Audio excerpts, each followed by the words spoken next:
Olá a todos, bem-vindos ao canal Les Misérables Maçom. Meu nome é Vinícius Nair. Eu estou aqui para dar continuidade à série Em Busca da Verdade. Antes eu quero deixar aqui uma questão para que vocês possam refletir e progredir um pouco também na vossa caminhada. Faço a seguinte questão para vocês: por que vocês acreditam em Deus? Ou por que vocês praticam determinada religião? E depois também faço a pergunta: o que é Deus? O que será Deus? Porque é bastante diferente vocês dizerem: para mim Deus é isso, para outro vai dizer a mesma coisa: para mim Deus é isso ou aquilo. Mas a verdade é que esse para mim Deus ele é apenas uma parte da visão. Ele é a tua visão, ele é a tua experiência. Mas tirando-te e colocando-se na terceira pessoa, se é que é possível colocar-se dentro da terceira pessoa na obra divina e estar de fora ainda a observar Deus, o que Deus será? Não é a tua perspectiva, mas aquilo que é comum a todos, ou aquilo que é evidente, aquilo que não pode ser negado. Esse será o objetivo da pergunta. Se vocês quiserem, deixem no comentário. Se não quiserem deixar no comentário, apenas só uma pergunta para vocês e procurem refletir sobre esse aspecto.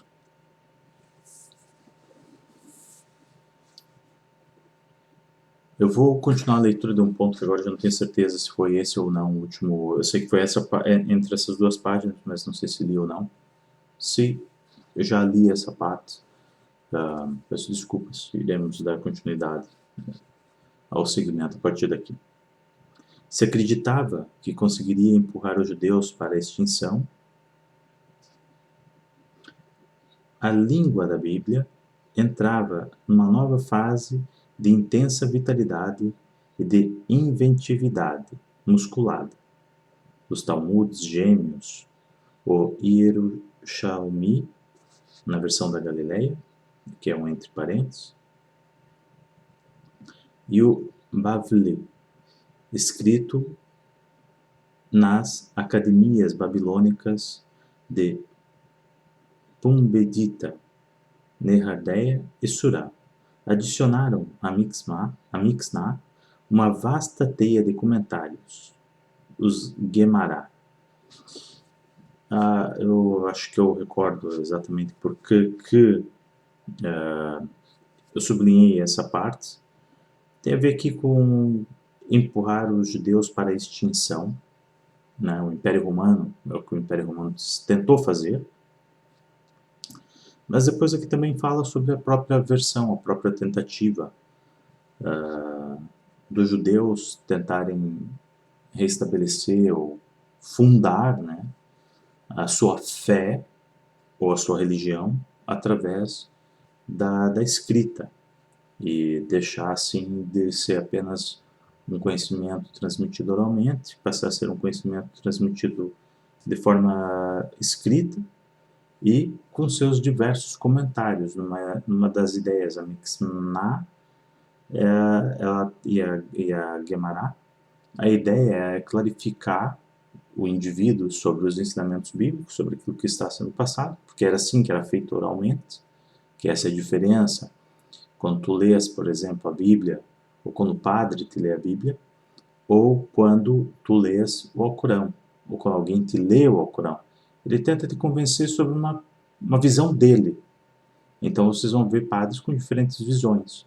Já a ideia do judeu na Mixná e na Gemara, ela é te instruir, é clarificar, que já era aquilo que acontecia na transmissão oral.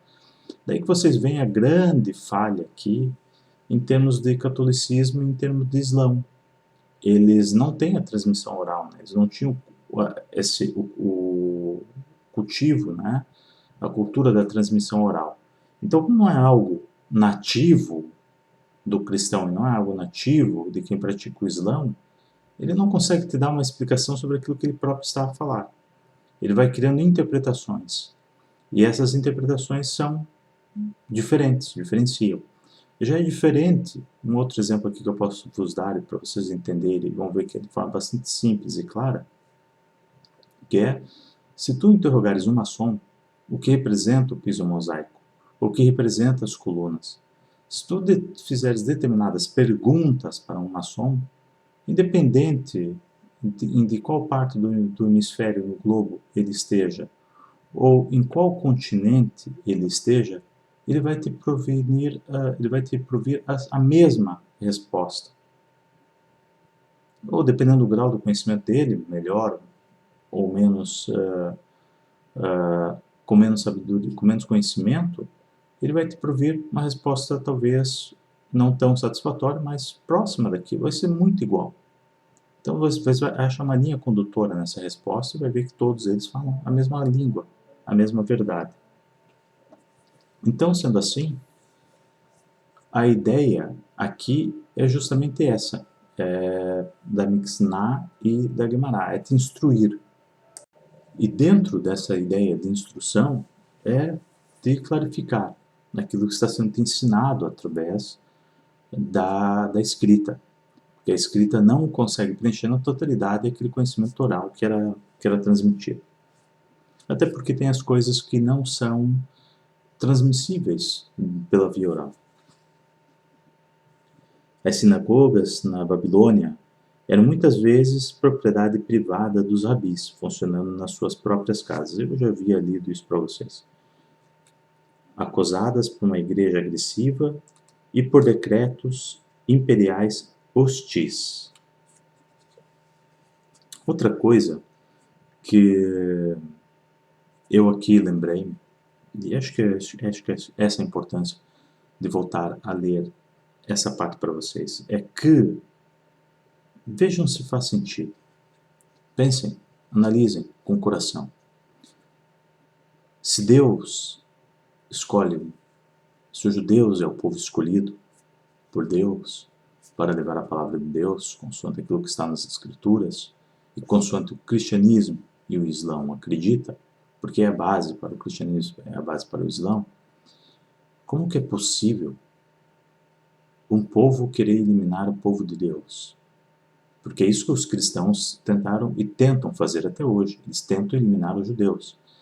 Como que é possível um povo, como no Islão, tentar eliminar o judeu, como nós vemos, os judeus, como nós vemos, né, o Irão fazer várias vezes a promessa que vai varrer Israel do mapa?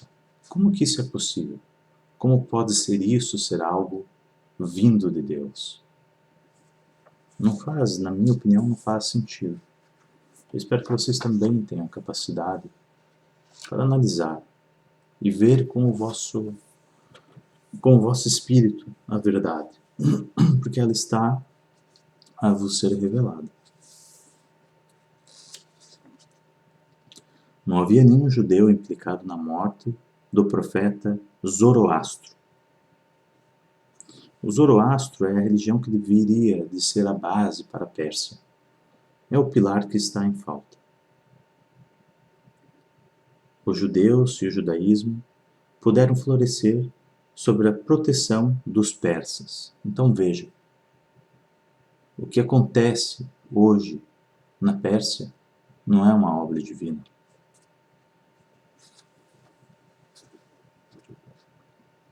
Não havia, com certeza nenhuma, das convicções segundo as quais os judeus venderem amuletos mágicos estivessem a fazer o negócio em nome do diabo.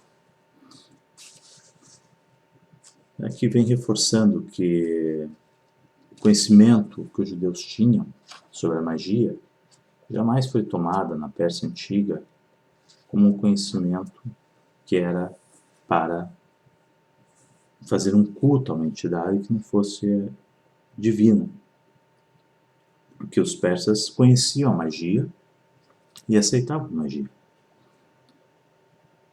Produtos depilatórios utilizados pelas adolescentes, especialista na matéria, Ravi Hudá deixassem de ser farinha na pele durante a Páscoa. Deixassem de usar farinha na pele durante a Páscoa. E já que se ocupavam do assunto, também não queriam que pairassem dúvidas sobre o que não devia de ser usado.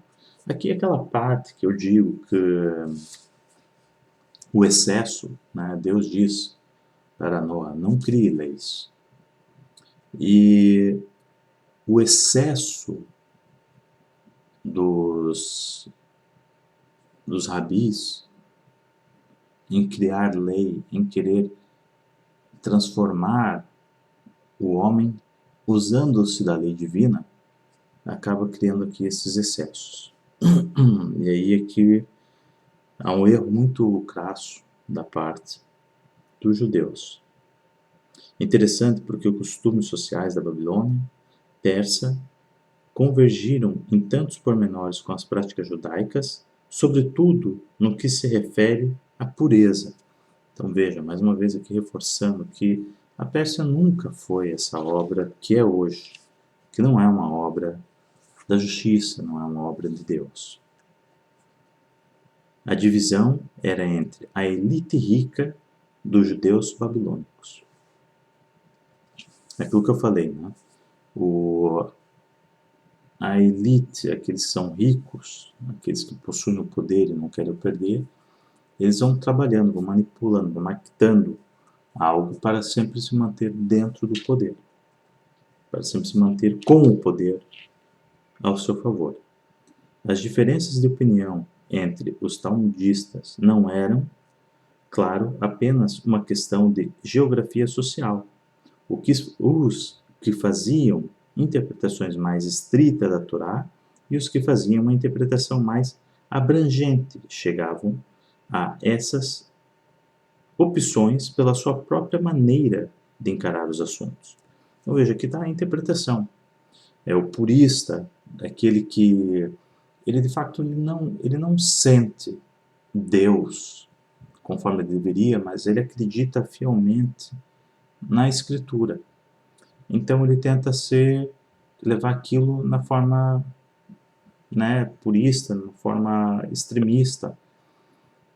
Esse não é um indivíduo que está a trabalhar para Deus, claramente, porque ele vai promover a injustiça.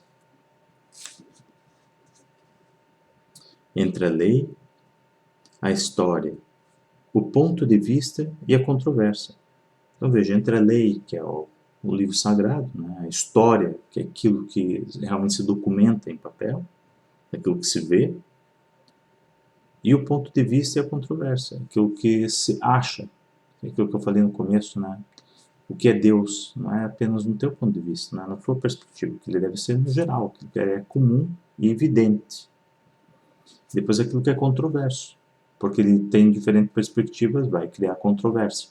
Agora, quando ele não for apenas uma parte, apenas uma perspectiva, ele passa a ser um todo, aquilo que é comum entre todas as partes torna-se evidente.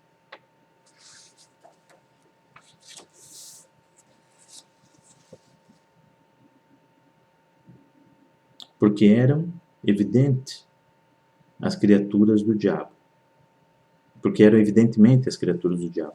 Aqui a acusação, né, que é sempre feita pela Igreja Católica a tentar denigrir a imagem dos judeus e a ligar eles com uma imagem maléfica. Califa Omar, conforme fontes posteriores judaicas e muçulmanas, monte do templo de onde se diz que Maomé teria subido aos céus, aconselhando-se com os profetas judaicos. Então vejam, né, como é que é possível hoje em dia o Islão tentar perseguir tanto o judaísmo quando o próprio Maomé teria então seguido a história aqui islâmica, subido aos céus e consultado os profetas judaicos. Quer dizer, veja a ligação que existia naquela época entre as duas culturas, né, árabe e judaica, que era muito comum. Então a prática da religião era a religião comum. E o que Maomé tenta fazer aqui é aproveitar-se de uma situação para ele adquirir o poder. Então vejam quão absurdo é aquilo que o Islã faz hoje perante, usando-se do nome de Deus. Foi assim que nasceu uma cultura de coexistência entre judeus e muçulmanos. Se a religião muçulmana estivesse completamente correta e abençoada por Deus, jamais existiria uma divisão interna entre xiitas e sunitas. Deus não permitiria que reinasse a injustiça.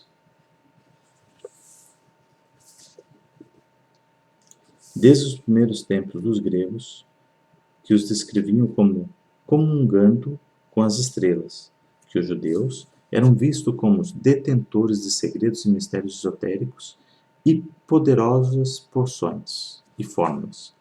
Então veja, a magia sempre andou com os judeus. Era evidente, já de muito tempo. É evidente aquilo que eu digo, que Jesus fez foi magia, o que Yoshua fez foi magia. Arábia Judaica, a região onde viviam os árabes judaizados e os judeus árabes. Um fenômeno que parece hoje um paradoxo, mas que 2 anos antes do nascimento do islamismo era um acontecimento naturalíssimo. Então vejam, o Islã veio melhorar, veio trazer a paz ou veio trazer a guerra? Porque Maomé, a única coisa que ele quis era poder.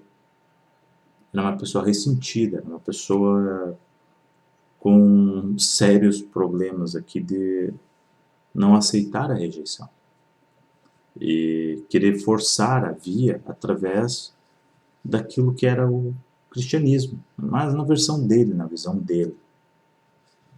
Então vejam a desgraça que não reina depois do Islã. Os clãs e as tribos judaicas da história dos primeiros muçulmanos possuíam pomares de tamareiras e fortificações e ocupavam-se das caravanas de camelos que atravessavam a Arábia. O povo judeu ele sempre foi ligado ao comércio. Então era óbvio que um árabe ambicioso, pretensioso, né, com intenções de ocupar um poder, com intenções de ter mais poder do que aquele que lhe era cabido em mãos, né, porque essa é a verdade, que o negócio era do tio, né, de Maomé. E ele tenta tomar o negócio do tio e tenta ser mais poderoso do que todos os outros da região. E ele consegue realizar uma invocação. A questão é, como eu já disse, a invocação que ele realiza é uma invocação a um demônio. Antes da entrada em cena de Maomé em 610, dominavam nas cidades mercantis fortificadas. É aquilo que eu expliquei, né? Os judeus dominavam a região, e daí a perseguição aos judeus, né? Provavelmente porque também imporem pagãos ou cristãos. Também porque provavelmente deve ter sido humilhado, alguma coisa assim, por isso que eu estou a dizer que os judeus aqui sofrem porque eles cometeram erros quando eles estiveram longe daquilo que Deus desejou e quando a burguesia toma conta então da religião e ela acaba virando então num veículo de instrução do corpo e não num veículo de instrução dos seres e da alma.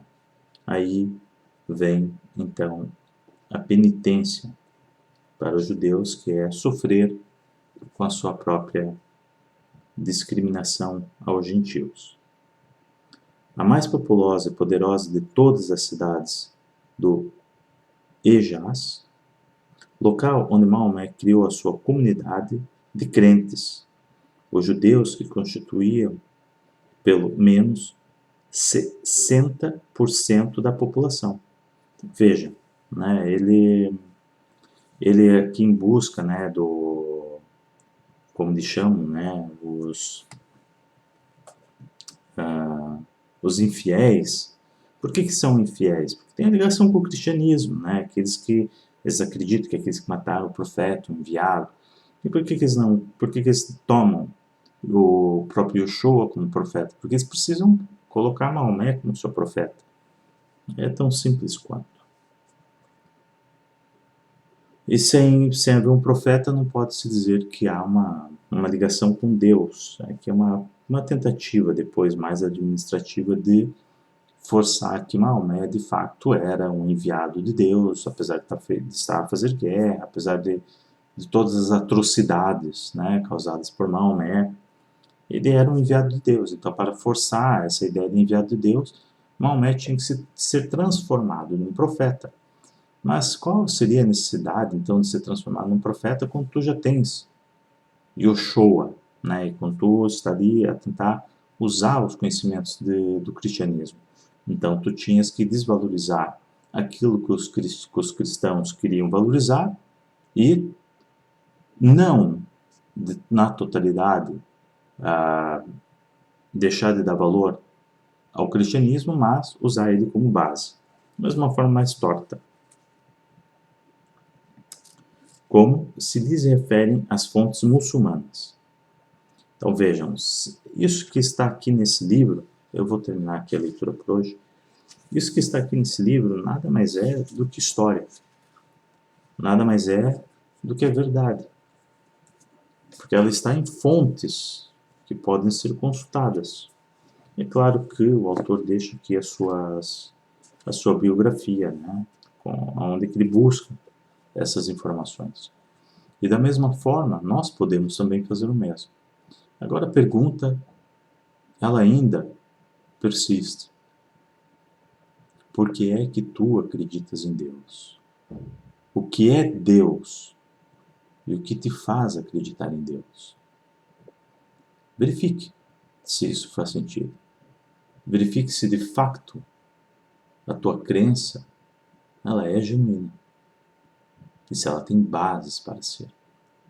Não tenha medo de encarar que aquilo que tu acreditas, nem tu próprio sabe explicar o porquê. Porque ela não é verdadeira, se assim for. Mas quando tu achares as respostas, e essas respostas não se contradizerem, aí vai ser encontrado a resposta para o que é Deus. E por que é que tu tens fé em Deus. Por que é que tu acreditas em Deus. Porque a fé é a tua entrega. A partir do ponto que tu passaste a acreditar e compreender, tu te entregas a Ele. Então aí tu tens a fé. Não é porque tu lês um livro, ou porque tu tens um livro, ou porque alguém disse, ou porque tu fosses iniciado, ou batizado, ou convertido a tal religião. Ela tem que fazer sentido. Ela tem que ser verdadeira e genuína. Mais uma vez, eu volto aqui a reforçar, volto a vos pedir que sejam vós os vossos juízes. Que antes de vocês deitarem, verifiquem se vocês não cometeram nenhum ato de injustiça. E se assim o fizeram, procurem reparar esses atos, de forma que vocês possam dormir em paz. Se não for possível reparar os vossos atos de injustiça antes de dormir, o façam na manhã seguinte, ainda em jejum. Que ela esteja convosco. Obrigado.